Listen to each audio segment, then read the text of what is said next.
आणि आता या 5 वर्षामध्ये या महाराष्ट्राला विकसित महाराष्ट्राच्या मार्गावर आपल्याला न्यायचं आहे। त्या दृष्टीने आपण कामकाज चालू केलं आहे। खरं म्हणजे फेक नरेटिव्ह तयार करणारी फॅक्टरी अजून संपलेली नाही। वेगवेगळ्या पद्धतीनं ही फॅक्टरी काम करते। लोकसभेच्या आधी संविधानाचा विषय मांडून या फेक नरेटिव्ह फॅक्टरीने एक यश मिळवलं, पण त्यानंतर त्यांचं ते यश आपण हिरावून घेतलंय।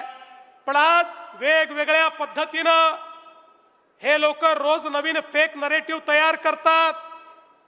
आता महानगरपालिकेच्या निवडणुका जवळ आल्या आहेत, जिल्हा परिषदेच्या निवडणुका जवळ आल्या आहेत, पंचायत समिती नगरपालिकेच्या निवडणुका जवळ आल्या आहेत। आता आशिष शेलारजी पुन्हा एकदा भाषण सुरू होतील। महाराष्ट्रापासून मुंबईला तोडण्याचा कट सुरू झालेला आहे, अशा प्रकारची भाषणं आता पुन्हा ऐकायला मिळतील। मी त्यांना सांगू इच्छितो, तुमच्या मध्येही ताकद नाही आणि कोणाच्या बापातही ताकद नाही की मुंबईला महाराष्ट्रापासून वेगळं करतील। अरे भाजपचं सरकार आल्यानंतर या मुंबईचा चेहरा आम्ही बदलून दाखवला। वर्षानुवर्ष तुम्ही राज्य केलं, केवळ या महानगरपालिकेला त्या ठिकाणी सोन्याचं अंड देणारी कोंबडी समजून त्याची अंडी खात राहिलात आणि शेवटी त्या कोंबडीलाही चिरण्याचं काम तुम्ही केलं। या मुंबईतल्या मराठी माणसाला हद्दपार करण्याचं काम तुम्ही केलं। या माझ्या गिरगावातला, माझ्या या संपूर्ण दक्षिण मुंबईतला मराठी माणूस आज त्या ठिकाणी हद्दपार झालेला आहे। याच्याकरता दोषी कोण आहेत, याचं उत्तर एकदा त्या ठिकाणी आम्हाला द्या। तुम्ही केवळ मराठीच्या नावावर या ठिकाणी राजकारण करत राहिलात, पण त्या मराठी माणसाला घर देणारे आम्ही आहोत।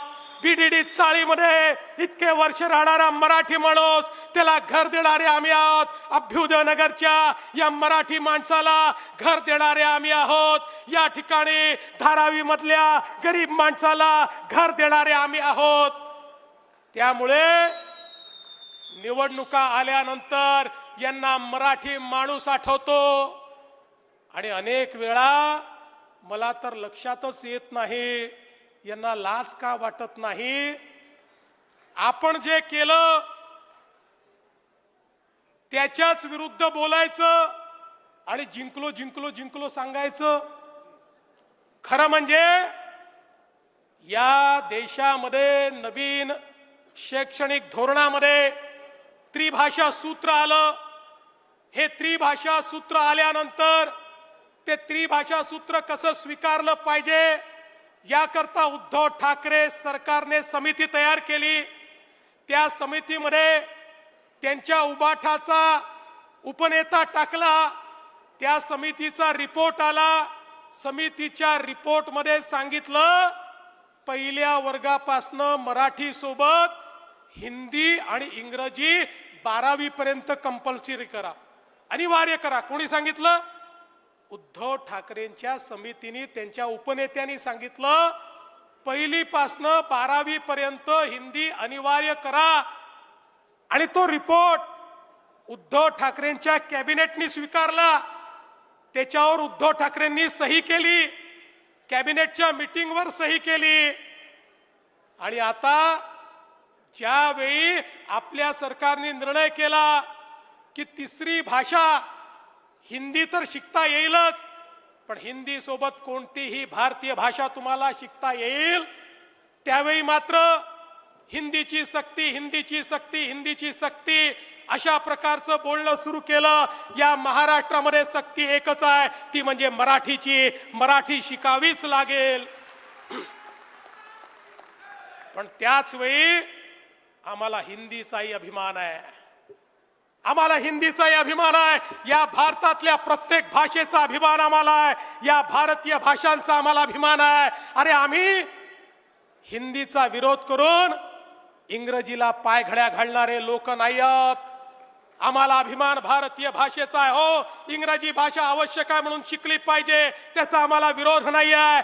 पण इंग्रजीला पायघड्या घालायच्या, बॉम्बे स्कॉटिश मध्ये शिकायचं, इंग्रजीला पायघड्या घालायच्या आणि या ठिकाणी खऱ्या अर्थानं भारतीय भाषांना विरोध करायचा, हा विरोध आम्ही सहन करणार नाही। या ठिकाणी समिती तयार केली आहे, कोणाच्याही दबावाला बळी न पडता महाराष्ट्राच्या विद्यार्थ्यांच्या हिताचं जे असेल तो निर्णय आम्ही घेऊ। मराठी माणसाचं हित आमच्या पुढे आहे। कोणाची युती झाली पाहिजे, कोणाची अयुती झाली पाहिजे याच्याकरता राजकारण करणारे आम्ही नाही, या महाराष्ट्राचं हित झालं पाहिजे याकरता राजकारण करणारे आम्ही आहोत। आणि म्हणून आज महाराष्ट्राच्या कानाकोपऱ्यापर्यंत माझा शेतकरी समृद्ध झाला पाहिजे, या महाराष्ट्रामध्ये राहणाऱ्या आमच्या युवांच्या हाताला काम मिळालं पाहिजे, या दृष्टीनं या महाराष्ट्रामध्ये 16 लाख कोटी रुपयाचे करार करून या ठिकाणी या महाराष्ट्राला पुन्हा पहिल्या क्रमांकावर आम्ही आणलं। आणि या देशामध्ये जो फॉरेन या ठिकाणी इन्व्हेस्टमेंट येते त्याच्यामध्ये पहिल्या क्रमांकावर महाराष्ट्र आला। इन्व्हेस्टमेंट मध्ये पहिल्या क्रमांकावर, स्टार्टअप मध्ये पहिल्या क्रमांकावर, मॅन्युफॅक्चरिंग मध्ये पहिल्या क्रमांकावर, एक्सपोर्ट मध्ये पहिल्या क्रमांकावर। या महाराष्ट्रातल्या युवांच्या हाताला आम्हाला काम द्यायचं आहे, या महाराष्ट्रातल्या शेतकऱ्याच्या जीवनात परिवर्तन करायचं आहे। नदी जोड प्रकल्पाच्या माध्यमातून आमच्या कोरडवाहूची शेती करणाऱ्या गरीब शेतकऱ्याला त्याच्या बांधापर्यंत पाणी आम्हाला पोचवायचं आहे, त्याच्या जीवनामध्ये परिवर्तन घडवायचं आहे। याकरता आम्ही सत्ता हातामध्ये घेतली आहे। विदर्भ असो, मराठवाडा असो, पश्चिम महाराष्ट्र असो की उत्तर महाराष्ट्र, या सगळ्या भागातला जो दुष्काळ आहे, या दुष्काळाला भूतकाळ करण्याकरता मोदीजींच्या नेतृत्वामध्ये आम्ही मैदानामध्ये उतरलेलो आहोत आणि हे करून दाखवू। कारण 2014 नंतर जे जे आम्ही बोललो ते आम्ही करून दाखवलेलं आहे, हे महाराष्ट्राच्या जनतेने पाहिलेलं आहे। आम्ही बोल बच्चन भैरवी नाही आहोत, आम्ही बोल बच्चन देणारे लोक नाही आहोत। भाषण मोठे मोठे करायचे आणि कर्तृत्व शून्य अशा प्रकारचं काम नाही आहे। अरे ये पब्लिक है, ये सब जानती है, या पब्लिकला माहिती आहे या महाराष्ट्रामध्ये काम करणारे कोण आहेत। आणि म्हणून मी या निमित्ताने एवढंच सांगतो, महायुतीचे तीनही पक्ष आम्ही एकत्रितपणे नवीन महाराष्ट्र घडवायला निघालेलो आहे। मोदीजींना या ठिकाणी आम्ही निश्चितपणे सांगू इच्छितो, मोदीजी तुमचं जे स्वप्न आहे विकसित भारत तयार करण्याचं, त्या विकसित भारतासोबत विकसित महाराष्ट्र देखील आम्ही घडवून दाखवू।